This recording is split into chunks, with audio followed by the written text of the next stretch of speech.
आणि भयाच्या माध्यमातून राज्य व्यवस्था, हे जे हिटलरने केलं होतं तेच आपल्या देशामध्ये सुरू झालंय. महाराष्ट्रात तर आता उघडपणाने दिसायला लागले. परंतु कार्यकर्ता भाजपचा आहे, कार्यकर्ता भाजपचा आहे.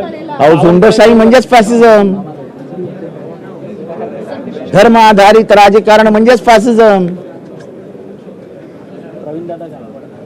काय आता हे लेफ्ट एक्स्ट्रीमिस्ट ज्याला तुम्ही म्हणता, हे राईट एक्स्ट्रीमिस्ट नाही आहेत. कसले लेफ्ट एक्स्ट्रीमिस्ट आहे? लेफ्ट एक्स्ट्रीमिस्ट करता, हे राईट एक्स्ट्रीमिस्ट आहेत.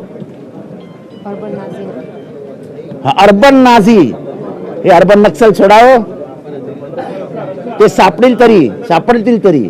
अर्बन नाझी तर मंत्रालय आहेत सगळे.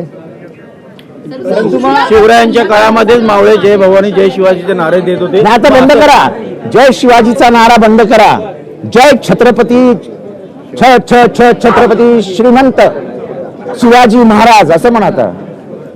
परंतु प्रवीण गायकवाडांसारखे अनेक पुरोगामी विचारांचे हे जे दिसत आहे ते स्पष्ट आहे. आणि मी अत्यंत हिमतीने म्हणतोय की हे सरकार पुरस्कृत आहे. सरकार पुरस्कृत आहे.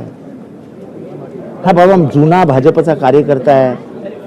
रासव संघ, अखिल भारतीय विद्यार्थी परिषद ह्याच्या माध्यमातून वरती आलाय आणि मग तो वैचारिक लढाई लढतो तर ठीक आहे. आम्ही पण संघटना बघितली ना. आम्ही पण विद्यार्थी दशेपासून काँग्रेसचे विचार घेऊन पुढे आलेलो आहोत. आम्ही इथपासून बोलतो. ते बाडग्यांची बांग जोरात असते त्याच्यातला प्रकार आहे. गुन्हे देखील दाखल आहेत. काही होणार नाही. ही राज्य व्यवस्था हे अशीच राबवणार. भीतीचं वातावरण तयार करणार. आर्थिक स्थिती गंभीर आहे, कोलमडलेली आहे. लायसन्सेसच्या माध्यमातून लोकांना दारुडे करण्याचा योजना आखलेली आहे. सगळं चालू आहे झिंगाट सरकार. परंतु श्रीमंत कोकाटे यांनी एक ट्विट केलेलं आहे. ते म्हणतात की ज्यावेळेस ज्ञानेश महाराव यांच्यावरती हल्ला झाला त्याच वेळेस महाविकास आघाडीच्या नेत्यांनी स्टँड घेतला असता तर अशा पद्धतीची पुन्हा घटना झालीच नसती म्हणून. हे त्यांचं म्हणणं बरोबर आहे. तेव्हा स्टँड घ्यायला पाहिजे होता. खरं तर ज्ञानेश महाराव हे एक आगळी वेगळी लढाई लढतात. आणि असं आहे की काही गोष्टींमध्ये सगळ्यांची मतमतांतरं असू शकतात.